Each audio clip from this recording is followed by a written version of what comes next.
Since some of the seniors will be taking their semester exam during the hour, I decided to record the notes so that in those classes, those of you that haven't gotten the last part of the notes can watch the video. So we were up to conception and fertilization.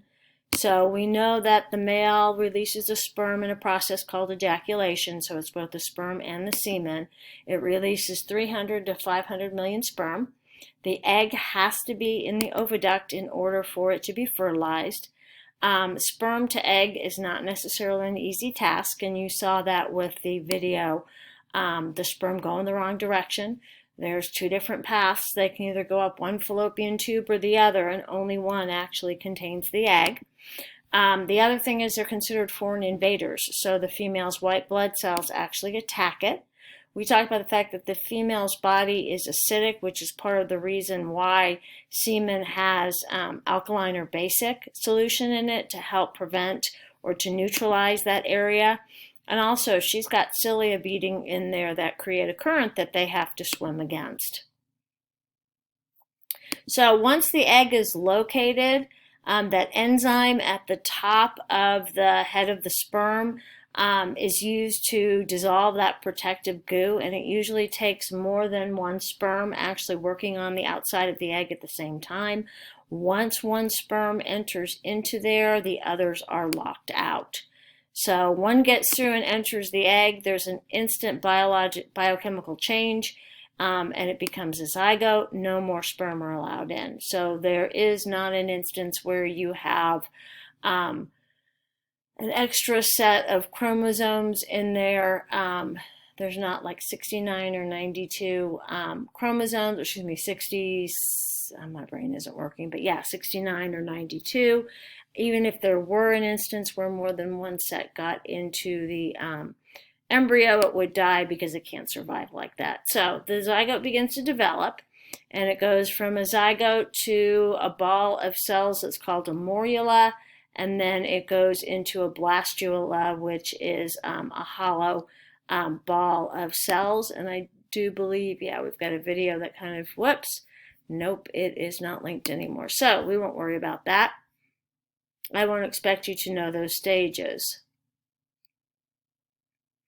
Okay. So it implants in the uterine walling, and remember the wall of the uterus is called the endometrium. We talked about the fact that when it grows out of there, it's what we call endometriosis.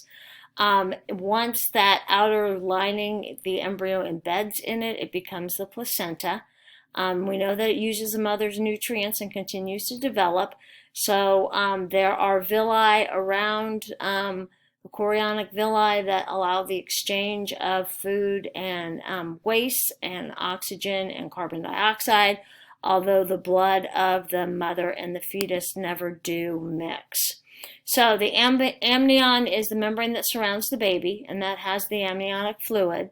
So when somebody talks about their water breaking, that's when that sac breaks and the water's released. Doesn't always happen before birth. The amniotic fluid is the water that surrounds the baby. It allows for protection, and it also allows for free movement of the fetus once it gets old enough. So kind of like a regular egg, it does have a yolk sac. It has an atlantis, and it shows here with the placenta. You see the mother's blood vessels. You also see the embryo's blood vessels, and you have the exchange of the gases and the food and the waste in that chorionic villi, so that the blood vessels don't actually touch. So the umbilical cord, there's blood vessels from the placenta to the baby. The mom's and baby's blood do not circulate together.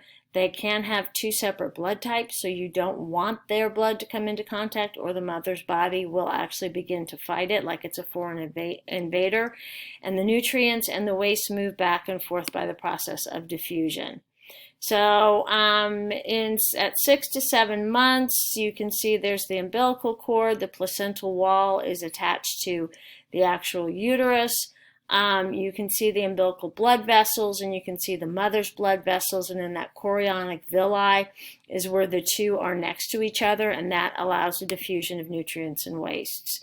So for birth, labor, the muscles, when she goes into labor, the muscles are used to open the cervix. And getting back to when she's pregnant, it's ACG, the human chorionic gonadotropin enzyme released by the fetus that tells the mother that she's pregnant and maintains the corpus luteum. So that's what the HCG, or the human chorionic gonadotropin hormone, is. It's released by the fetus and keeps and maintains that corpus luteum so that the uterine wall is maintained.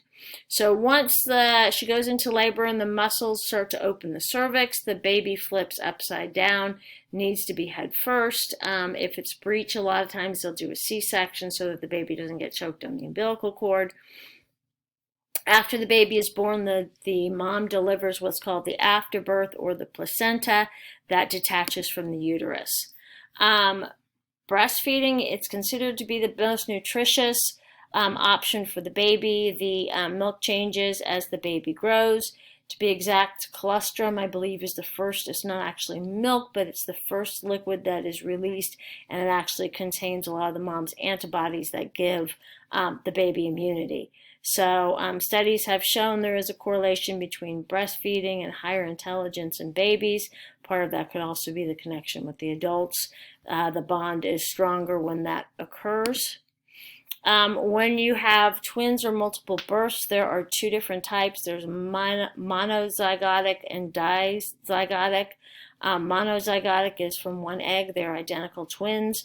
Partway through that division process, it splits into two separate groups of cells, and those develop into identical twins. Since they came from the same sperm and the same egg, they are genetically the same. And dizygotic twins are from two different eggs. They are fraternal. They have different sets of both egg DNA from both egg and sperm, so they are not identical. So with identical twins, one zygote splits into two. No one knows why. It's supposedly completely random. It does not run in families. They do have the exact same DNA, and they are nature's clones. The only things that are different about identical twins are their fingerprints. Fraternal, because they're two separate eggs and two different sperm. More than one egg got released during ovulation, or nowadays a lot of times it's because of in vitro fertilization that they implant more than one embryo. They can be sisters, they can be brothers, they can be brother and sister. For fraternal twins, that does tend to run in the family because the female is releasing more than one egg.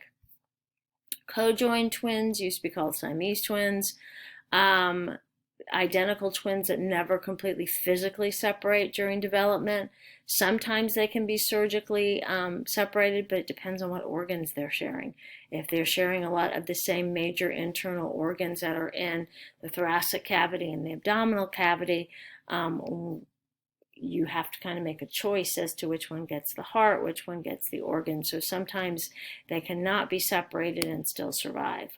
So here kind of shows the development of the fetus, showing when the heart, the eye, the palate, so upper limbs, when all of those begin to develop.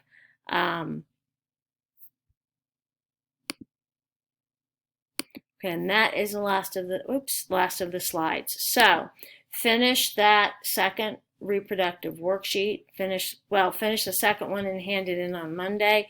Finish the original one that is due on Wednesday. Wednesday and Thursday we will have, so the second one is due Monday and Tuesday. The first one is due Wednesday and Thursday, and we have a quiz over hormones and the glands that release them on Wednesday and Thursday. Rest of the time will be spent preparing for the semester exam.